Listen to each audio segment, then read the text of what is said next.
mawala ng pag-asa. Habang may buhay, may pag-asa. Magtiwala tayo kay God. Diba? Nanginginig si tatay. Relax lang tayo, wag kang ano ha. Magkakaproblema tayo lalo pag ikaw magpanghinaan. Ikaw ang lakas ni Charmaine. Yun, mga kababayan, mga kabarangay. Good morning, magandang umaga sa atin lahat. Napasugod ang Team Daddy Frankie dito sa lugar nila Charmaine, tatay ni Charmaine. Dahil kagabi po, alas 9 ng gabi, tumawag ang bahay pagamutan. Binigyan po nila kami ng instruction, mensahe na pupuntahan namin or papuntahin, dalhin ang tatay ni Charmaine bago mag alas 2 ng hapon. Kaya ito mga kababayan, nag-cancel kami sa ibang lakad namin para bigyan ng tugon o pansin yung pakiusap ng bahay pagamutan na kailangan daw iasap namin dalhin ang tatay ni Charmaine. Hindi man nila sinabi sa amin yung eksakto kung ano nga ba talaga ang reason, bakit bigla-bigla. Hindi naman sila dating ganito, pero wala kami magagawa.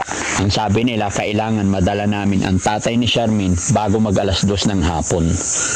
So mga kababayan, kahit ako, kinakabahan ako, nag-iisip ako kung ano nga ba talaga ang nangyayari, kung ano nga dahilan, pero kumusta na nga kaya si Charmaine.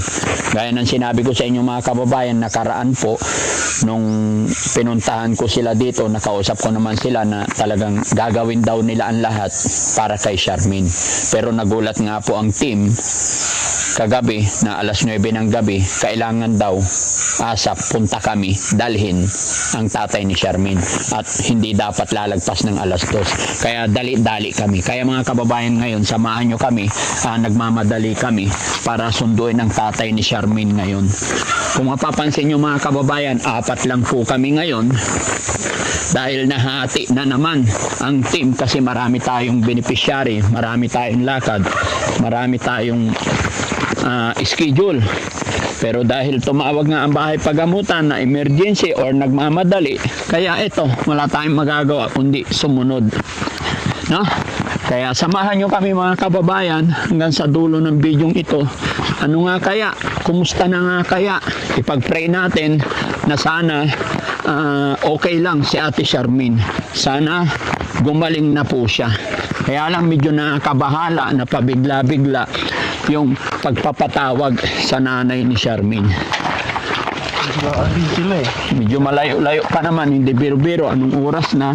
2 kilometro pa yan. Alas 10 na mga kababayan. So sana abutin namin yung alas 2 magmula rito. Medyo malayo-layo. 1, 2, 3, 4. Hindi kakayanin 4 na oras bro magmula rito. Kaya. Ha? Kaya. Kaya? So wala lang traffic. Oo, okay. Basta ingat lang, no? Sana, kasi hindi rin namin nakontak si tatay. Sana nandyan siya. Makisama sana ang panahon. Naku, nagpuputik pa naman na, oh. Umulan dito kagabi. Umulan, no? Oo. O, dyan ka, diretso.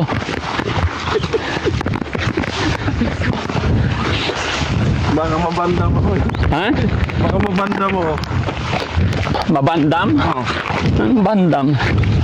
Nalaglag yung 2 dito. Eh, hinila ako ni bandam, eh. Hindi tumitingin sa daan, eh. Ayan, oh. Oh, sarap ng mais, so ilalaga na yan. Hindi pa tayo nag-almusal. Hindi kami pwedeng magtagal-tagal sa daan mga kababayan. Kasi nga nagmamadali. May hinahabol kami. Mamaya na kami kakain pagkasama na si tatay.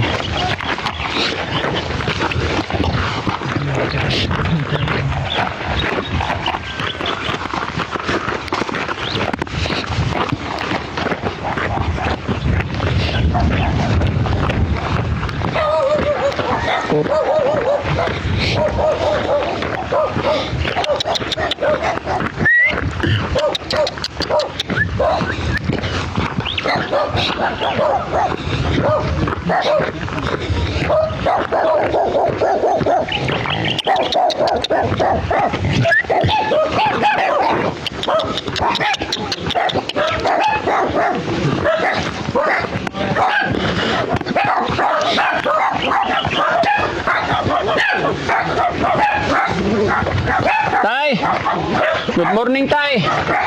Dito po. Ha? Okay ka lang?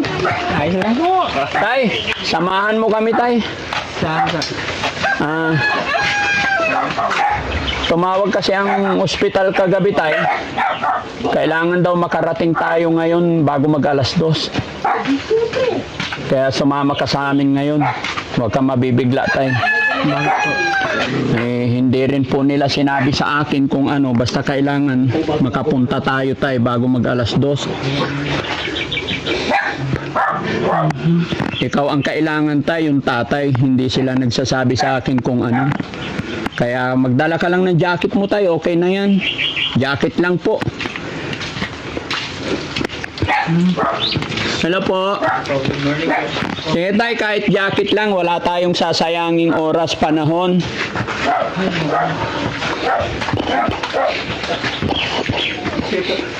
Kumusta yung mga anak?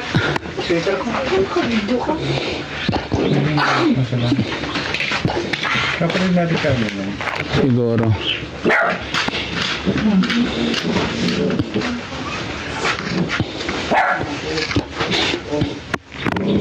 Bilisan mo, tay, para mahabol natin kasi malayo ang Manila.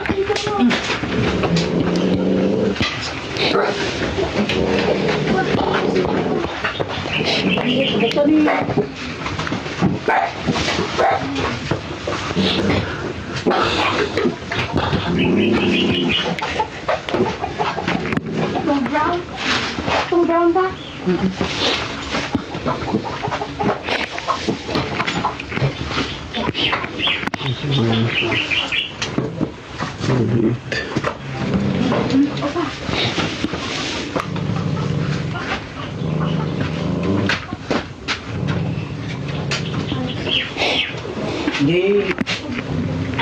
Hindi pa po nga.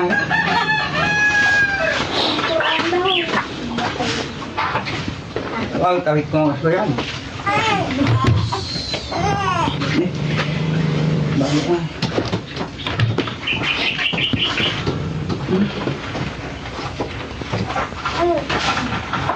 Kahit kami, tay, nagulat din. May mga schedule kami, kaya lang alas 9 ng gabi tumawag sila. Kaya dali-dali kami nagpunta dito ngayon. Okay ka lang, tay? Hindi okay po. Ayaw kami po. Saan? Saan? Gamit ko nga. Tsaka ID mo, tay. Yung ID mo importante. Nakunto ka niya.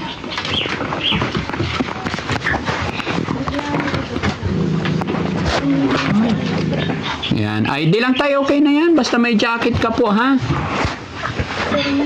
Sige lang tayo, kalma lang. Ano na nga yung barbado ko nga eh.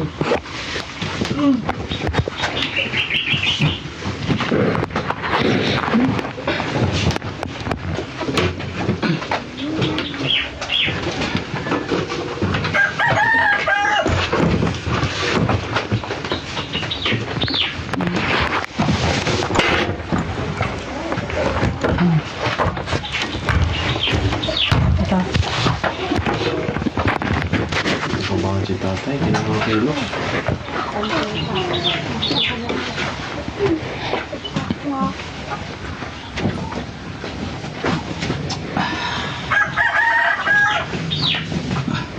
Dito lang kayo, ha?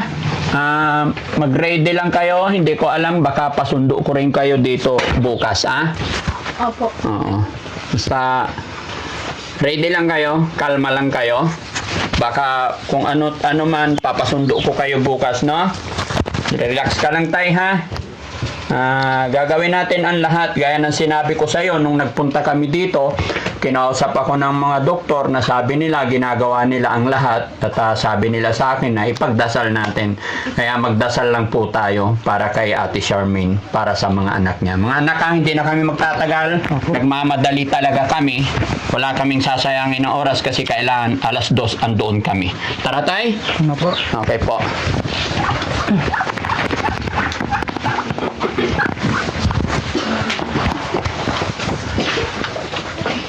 Alis muna kami. No, pasensya na, wala akong time para magpag-usap muna sa inyo. Pagiling nyo yun, ha? Okay ka lang, tay? Opo. Anong nararamdaman ni tatay? Okay ka lang? Hindi ko maintindihan ng alcohol. Bakit? Sige lang. Relax ka lang. Tandaan mo, tay, hindi ka pababayaan ng Team Daddy Frankie, ha? Panatag mo lang sarili mo. Sige. Lakasan mo lang yung loob mo, tay. Kailangan mas matibay tayo. Habang tumatagal, kailangan nagiging matatag dapat tayo. Payungan mo yung camera kay Jesse. Sige, tay. Huwag kang panghinaan. Lakasan mo yung loob mo. Malakas si tatay, di ba? Malakas din po. Ha? Ayan.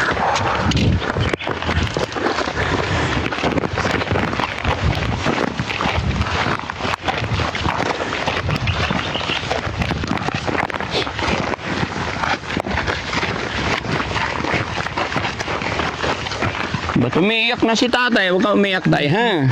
Hindi ho. Kaya? Hindi ka naman high blood, ha? Hindi naman po. Hindi naman. Iniisip ko lang kung anong kalagayan ni Charmaine doon. Kaya nga po tayo pupunta, tay. Kahit ako po, hindi ko rin talaga alam. Basta isa lang ang sinabi sa akin ng mga doktor nung nakaraan, nung pinasyalan ko kayo dyan, na ginagawa namin ang lahat ng aming makakaya at ipag-pray natin. Yun. Naintindihan ko naman po. Salamat. Sa huwag tayong mawalan ng pag-asa. Habang may buhay, may pag-asa. Magtiwala tayo kay God. Diba? Siya naman po ang number one na hihingan natin ng tulong. Opo. Kaya alam ko, hindi tayo pababayaan, hindi tayo bibiguin ni God. Tandaan nyo yan, mga kababayan. Ano't ano man mangyayari sa atin, may purpose si God. Ano po? Hindi po ipapahintulot ni God, hindi po ibibigay ni God ang isang bagay na dumarating sa ating buhay kung hindi natin kayang lagpasan. At alam ko lahat ng ibibigay niya, kumbaga, mas nakakabuti para sa atin. Ano po? Sige tayo, mauna ka lang. Sensya ka na tayo. Pati kami, talagang ura-urada, nabibigla din kami. Kahit nga kami, Daddy. Pero sana itong pagkabigla natin, magandang kalalabasan. Mag-pray ka lang tayo. Powerful po, napaka-powerful po yung panalangin ng bawat isa sa atin para kay Ate Charmaine, no?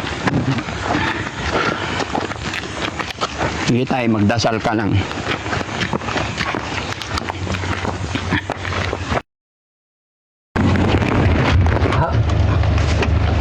Nanginginig si tatay. Relax lang tayo, wag kang ano, ha? Magkakaproblema tayo lalo pag ikaw magpanghinaan.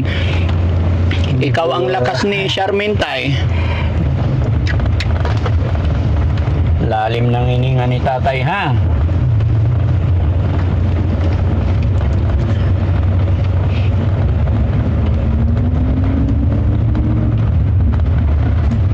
May mga lakad sana kami ngayon, tay. Tahimik pa ako, kaya lang nung kagabi tumawag sa ang nakausap nila si Chano. Tapos sabi ni Chano, Daddy Frankie, kumatok siya sa akin, natutulog na, alas 9 na eh. Tumawag ang ospital.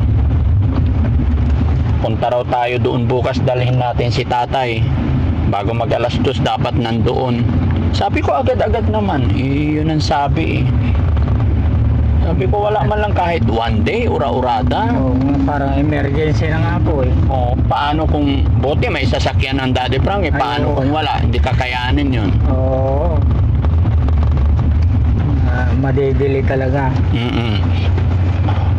Kaya salamat sa Panginoon kasi may sasakyan tayo. Kung walang sasakyan, hirap. Eh, lalo pa ngayon tayo, ang mahal ng gasolina. Opo. May gitsandan na yata. Nagpakarga kami tayo bago umalis sa bahay, 120 per liter. ay 119.40. So, full tank to na, tay. 6,900. Diyos ko. Gasolin. Pero, Pagkain lang na sasakyan natin.